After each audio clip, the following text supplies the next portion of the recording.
Malam hari, 23 Oktober tahun 1995.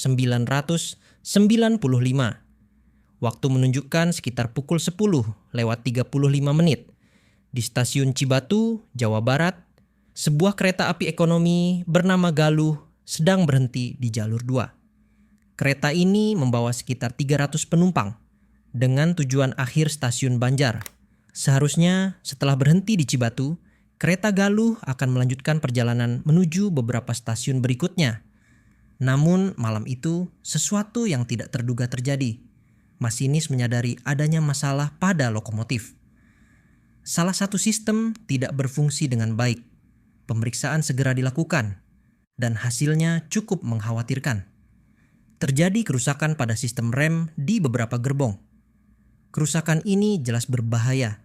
Kereta tidak bisa melanjutkan perjalanan tanpa perbaikan. Proses perbaikan pun dilakukan, namun membutuhkan waktu cukup lama.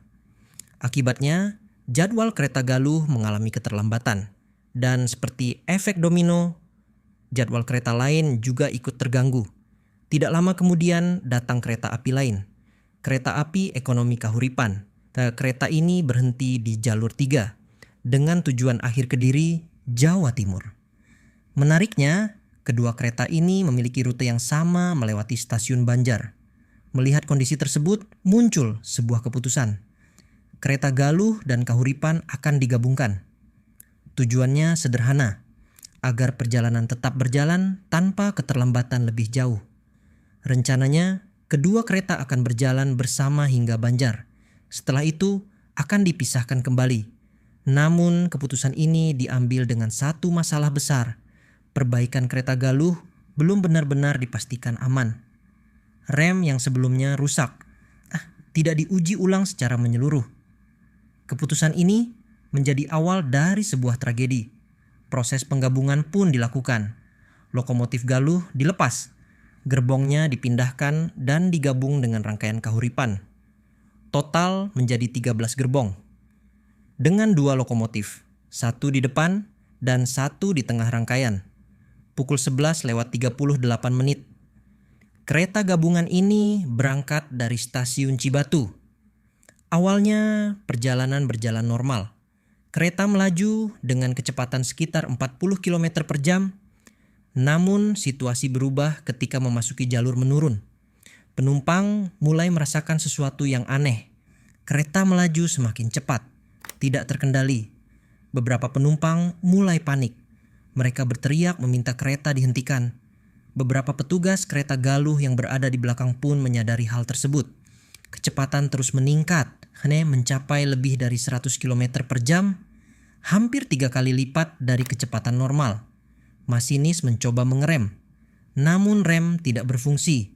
Rem darurat juga tidak bekerja. Kereta terus meluncur tanpa kendali. Dalam kondisi panik, masinis membunyikan semboyan darurat, meminta pertolongan. Di dalam gerbong, kru mencoba membantu. Mereka mengaktifkan rem darurat manual, namun tidak memberikan efek signifikan. Sementara itu, masinis Kahuripan di bagian depan belum menyadari sepenuhnya situasi tersebut. Ia mengira semuanya masih dalam kondisi normal. Hingga akhirnya, saat melintasi jembatan Trowek, ia menyadari sesuatu yang salah. Kereta terlalu cepat.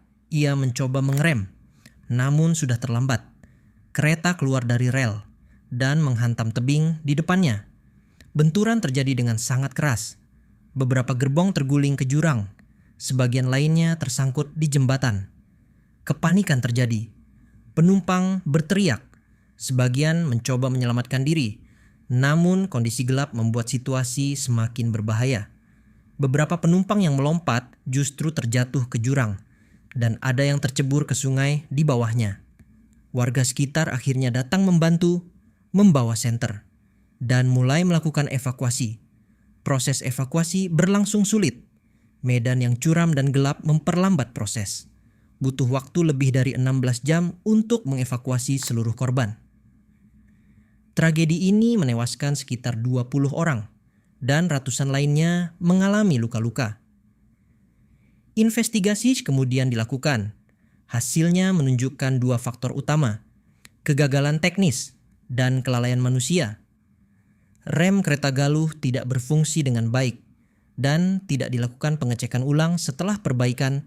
Keputusan untuk tetap memberangkatkan kereta menjadi kesalahan fatal. Sejak kejadian ini, prosedur keselamatan diperketat. Pemeriksaan rem kembali diwajibkan dan standar operasional diperbaiki agar tragedi serupa tidak terulang. Peristiwa ini menyimpan pelajaran penting bahwa dalam dunia transportasi, satu kelalaian kecil bisa berujung pada bencana besar. Jika kamu tertarik dengan kisah seperti ini, jangan lupa subscribe channel Neo.